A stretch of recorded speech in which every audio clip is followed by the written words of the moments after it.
Hey, it's Vivian here. I'm coming to you again today with some tips for being a great midterm rental host. Sometimes in the midterm rental space, we are having to put on a different hat. This different hat might be to help a client that's going through something in their lives. For instance, right now, this morning, I responded to someone that was going through a fire and wondering what happens next. The difference between midterm rental hosts and short-term rental is that oftentimes we're dealing with families that are going through something tragic, maybe a house fire or major water damage that they didn't expect. One minute they have a house and the next minute it's up in flames. So really having that empathetic hat on can truly be a game changer because at this point, we know that we're in a hospitality business, but we also want to help them. So I want to share with you the tip that I gave to this person who lost their house to a house fire. Interestingly enough, they had a battery that ignited in their garage, at least it's suspected, that came from one of their motorbikes. They had an electric motorbike that was parked inside their garage, and that caused a fire in the middle of the night. Interestingly, they also had a camera that was set up inside their garage, so that helped them identify the culprit of the fire. But they said, what happens next? They lived in their RV for the night. Thank goodness they had one. But how do you start navigating all the next steps? So, in my year and a half of experience, I've worked with a lot of insurance companies, a lot of fire clients, as well as public adjusters that have helped me go through and talk out how these issues resolve themselves or how the next steps occur. Because I haven't gone through a fire myself, so obviously this is not my personal experience, but I do spend a lot of time speaking to different people in the industry so that I can at least help the people with their next steps. So here is what I said.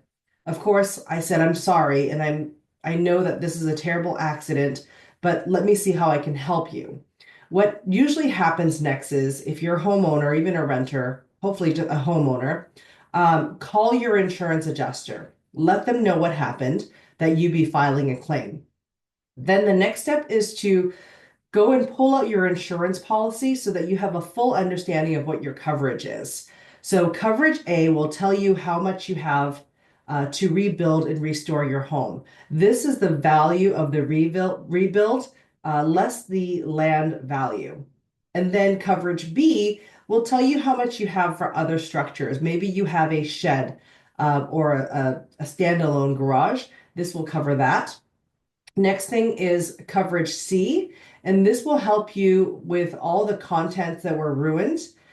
Things like your TVs, your pots and pans, maybe any sports equipment.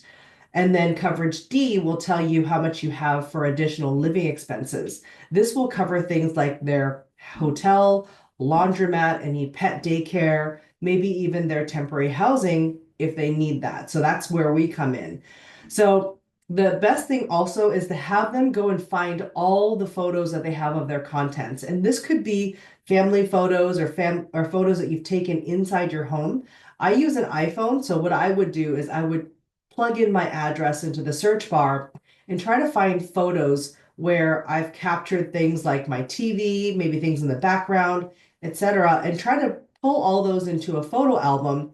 That way you have them all stored in one place. I've heard of people having up to 10,000 photos trying to capture everything that they have in their home.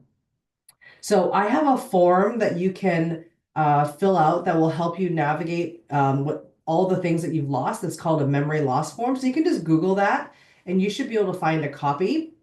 And then the next thing would be to contract the services of a content pack-out company to help you restore some of the lost things. So these contact pack-out companies will wash anything that is fibrous, like clothing and even electronics, and some of them even specialize in artwork. So if you have some expensive artwork that you want to restore, they usually are able to do that as well.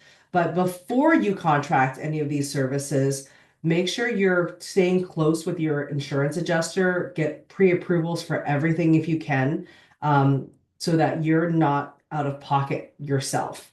That's the advice that I give to people, right? So this even happens with mitigation companies. Um, you'll be required to get all that stuff quoted and approved before you start moving forward with that. So um, at the end of the day, you can always let them know that you provide temporary housing and that if their adjuster puts them in touch with an insurance company, an insurance relocation company like ALE Solutions, CRS Temporary Housing, Alacrity, also THD, and Sedgwick, that you could also help them bridge the gap. Maybe they're your neighbor and you can help them with temporary housing. So I hope that helps. Really walk them through looking through their insurance coverage, help them find their coverage D so that they know how much they have for living expenses. That way they at least have a roof over their head. And then they will work with their insurance company to help them navigate through the next steps. I hope this helps. Take care.